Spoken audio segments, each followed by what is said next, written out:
कि internationally globally United states में कोई इन्होंने कोई दिखाई कि जी वहाँ पे कितने में ये नंबर प्लेट सेल हुई।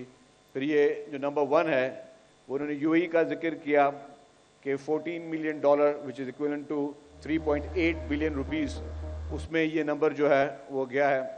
तो हमारा मकसद यही था कि जी जब पूरी दुनिया एक काम कर रही है और वो भी ये कहती है, अगर मैं कहूँ कि यूएई वगैरह में भी जो पैसे इस तरह के आते हैं जो जमा होते हैं वो पैसे चैरिटी में यूज़ होते हैं, वो किसी और लग्जरी में नहीं यूज़ करते, चैरिटी में यूज़ करते हैं। तो यही हमारा आइडिया था।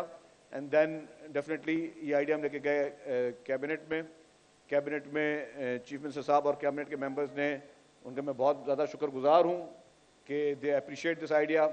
और मुझसे पहले यहाँ पे एक्साइज में मिनिस्टर रहे मुकेश कुमार चावला साहब, तो वो भी जब उनसे बात हुई तो उन्होंने भी ये कहा कि जी वो भी इस चीज़ को प्लान कर रहे थे कि हम इंटरनेशनल तरीके से जो है जिस तरह ग्लोबली इस नंबर प्लेट को एक प्रीमियम नंबर प्लेट्स को ऑक्शन किया जाता है तो हम ऑक्शन करें।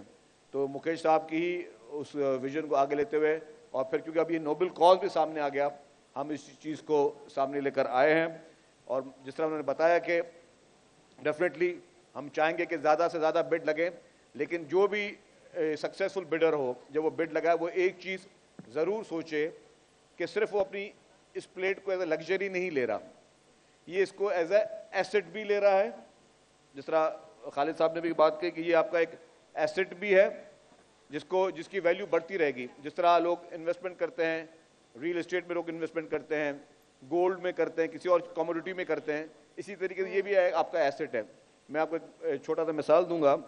यूएई में मेरा एक दोस्त था, उसको कहीं पे वो गया बैंक से लोन के लिए, तो बैंकर ने उसको कहा कि do you have any property in UAE for the loan. उन्होंने कहा कि नहीं, I don't have any property. फिर उसने बैंकर ने उससे पूछा do you have any 2 digit number plate so we can give you the loan. तो उसने कहा जी मेरे पास वो भी नहीं है। तो बाकी मुल्कों पे ये एसेट इतना ऑथेंटिक होता है कि उस पे आप बैंक से लोन भी ले सकते हैं। मैं अभी ये नहीं कहूँगा कि आपको पाकिस्तान की बैंक में शायद कल को लोन दें या ना दें, लेकिन क्योंकि जब ये रीसेल होता है मार्केट में, आज आप लेंगे, जो भी सक्सेसफुल बिडर होगा किसी भी प्लेट का, कल को मार्केट में बेच सकता है। और ये प्लेट जो है ये आपकी गाड़ी के ऊपर रजिस्टर्ड नहीं हो रही है, ये आपके आईडी कार्ड पे आपको मिल रही है। उसके बाद आपने जब कोई गाड़ी लेनी है तो आपने वो गाड़ी को फिर रजिस्टर कराना है, ये आपकी as a cover plate use होगी। जब भी आपने गाड़ी सेल की तो ये कवर प्लेट आप वापस ले लेंगे। फिर जब भी आपने इसको ट्रांसफर करना है, किसी को बेचना है, तो आपने एक्साइज ऑफिस को इंटीमेट करना है और एक छोटी सी ट्रांसफर फीस होगी, वो आपने भर के फिर आप किसी और को सेल भी कर सकते हैं। तो ये आपका एक एसेट भी है। एसेट के साथ साथ बहुत इंपॉर्टेंट चीज मैं कह रहा था कि जितने भी पैसे इससे जमा होंगे, एक घर के लिए 3 लाख रुपए हम दे रहे हैं जिन लोगों के घर गिरे हैं। 21 लाख लोग जो हैं वो मुतासर हुए थे। 21 लाख लोग नहीं, 21 लाख फैमिलीज, खानदान, 21 लाख खानदान, जो कि दुनिया में काफी ममालिक ऐसे हैं जिनकी जो पॉपुलेशन जो है वो शायद इतनी नहीं जितने हमारे पास सिर्फ फ्लड की वजह से जो अफेक्टीज हुए थे।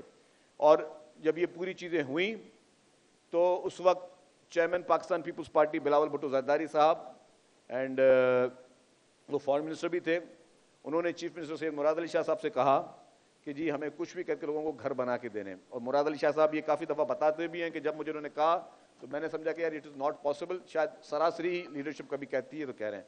फिर उन्होंने खुद बताया कि सेकंड डे फिर उनको चेयरमैन बिलावल भुट्टो जरदारी साहब ने कहा कि नहीं, आई मीन इट, मुझे ये घर ज़रूर बनाने हैं हर हाल में। फिर जिस तरह खालिद शेख साहब ने आपको बताया कि world bank, Asian development bank और बाकी बैंक्स और फिर इसकी ट्रांसपेरेंसी के लिए ये सर्वे किस तरह हुए, जब ये सैलाब आए और सैलाब मुतासरीन हुए लोग, तो उसके लिए एक कमेटी बनाई गई। कमेटी में एक नुमाइंदा पाकिस्तान आर्मी का, एक फेडरल गवर्नमेंट का नुमाइंदा, एक प्रोविंशियल गवर्नमेंट का नुमाइंदा, फिर वहाँ के लोकल डिस्ट्रिक्ट एडमिनिस्ट्रेशन, उन सब ने सर्वेस किए, वहाँ पे लोगों की पिक्चर्स ली गई, लोगों के घरों की पिक्चर्स ली गई। और फिर गवर्नमेंट ने फैसला किया कि ना सिर्फ हम घर बना के देंगे, लेकिन जितने भी लेडीज हैं उस घर की, और जहां जहां वो गवर्नमेंट की किसी जमीनों पे बैठे थे तो उनको जमीन का टाइटल भी गवर्नमेंट ने फ्री में उनको गिफ्ट करके दिया है। तो अब वो जो बेजमीन लोग थे उनको जमीन का टाइटल भी मिला है और उनको घर भी बना के दे रही है सिंध गवर्नमेंट। और ये जैसे उन्होंने कहा कि कोई कॉन्ट्रैक्टर्स में इन्वॉल्व नहीं है, डायरेक्टली कैश ट्रांसफर हो रही है बैंक से। जो भी आपको इमेजेस दिखाए गए, जो पहली वीडियो थी, वो जो तस्वीरें थी वो एक बिफोर एंड आफ्टर थी कि सैलाब के बाद उनकी क्या हालत थी, उसके बाद जब गवर्नमेंट ने उनको कंस्ट्रक्शन कर उनको पैसे दिए फिर क्या उनकी बनी। तो आपको मेरी गुजारिश होगी कि एक तो आप अपने एसेट पे इन्वेस्टमेंट कर रहे हैं, एसेट के साथ साथ आप सोचें कि जितने भी आप प्लेट ले रहे हैं आप उतने खानदानों को घर बना के दे रहे हैं, जो सबसे बड़े में बड़ा एक नोबल कॉज है कि आप लोगों को उनका घर बना के दे रहे हैं। और मैं समझता हूं कि इससे बड़ी और कोई इबादत नहीं है कि आप किसी बेघर आदमी को अगर आप छत फराम कर रहे हैं, किसी मिस्कीन आदमी को आप इतनी बड़ी सहूलियात इन गर्मी में, हीट वेव्स में, जब लोग जहाँ पे प्रॉब्लम्स में हो रहे होते हैं, तो वहाँ पे आप उनको एक छत दे रहे हैं। तो इसके साथ साथ मैं और चीज़ भी कह दूँ कि सिंध गवर्नमेंट की तरफ से ही एनर्जी मिनिस्टर हैं नासिर शाह साहब एक और प्रोजेक्ट लेके आ रहे हैं, इन्हीं घरों पे फ्री ऑफ कॉस्ट वो स्टार्ट करें कि सोलराइज करके दे रहे हैं इन घरों को। तो उससे क्या होगा कि ना उनकी बिजली के बिल आएंगे, ना उनकी बिजली की लोड शेडिंग होगी, ना ही उनके कुछ और प्रॉब्लम होगा, और उनको लाइफ टाइम के लिए एक बिजली भी उनको फ्री में मिल रही है। तो वो एक अलग एनर्जी मिनिस्टर साहब वो उस पर काम कर रहे हैं, वो भी चेयरमैन बिलावल भुट्टो ज़रदारी साहब के विजन पे। तो गुजारिश ये होगी कि हमारी लीडरशिप, प्रेसिडेंट आसिफ अली ज़रदारी साहब, चेयरमैन बिलावल भुट्टो ज़रदारी साहब और चीफ मिनिस्टर साहब, उन सब की हमेशा ये ब्लेसिंग्स रही हैं। और हम ये चाहते ये हैं कि हम जो पाकिस्तान में चीज़ें जो पहले नहीं हुई, हम उनको लेकर आएँ। जिस तरह इंट्रो में कहा गया, यस, हम पहली सिंध गवर्नमेंट है जो पाकिस्तान में ईवी बसेस लेके आई। पूरे पाकिस्तान में कहीं ईवी बसेस नहीं आई थी। हम पहली गवर्नमेंट है जो पाकिस्तान में पिंक बसेस लेकर आए। पाकिस्तान में से पहले कभी भी ख़वातीन के लिए मखसूस बसेस नहीं थी। और इसी तरीके से बहुत सारे इनिशिएटिव्स ऐसे हैं। NICVD एक बहुत बड़ा मॉडल है हमारे पास हेल्थ का। मैं बता चुका हूँ कि हेल्थ में इस वक्त अल्हम्दुलिल्लाह पूरे पाकिस्तान में जो हमारे पास कोई ऐसे सेक्टर्स हैं उसकी मिसाल कहीं नहीं मिलती। तो बहुत जगहों पे हमने चीज़ों को इनिशिएट लिए हैं। आज भी ये एक इनिशिएटिव है हमारा। मैं ज़्यादा आप लोगों का टाइम नहीं ज़ाया करूँगा। मुझे पता है आप सब लोग एक्साइटेड हैं इस बिड्स के लिए। मैं फिर दोबारा कह रहा हूँ कि ये पैसे आप ज़ाय नहीं कर रहे हैं। मार्क माई वर्ड्स, ये गवर्नमेंट की तरफ से एक स्कीम शुरू की गई है जिसमें आपके लिए एसेट भी हो रहा है और साथ साथ आप उन मिस्कीन लोगों की मदद भी कर रहे हैं जो शायद हम सब की तरफ देख रहे हैं।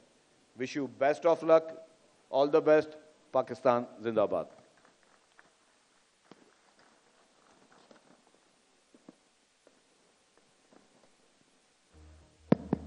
Wonderful to hear about your initiative, sir. Wish you all the best, and I wish everyone all the best as we raise funds for the reconstruction efforts going on across Sindh in 24 districts.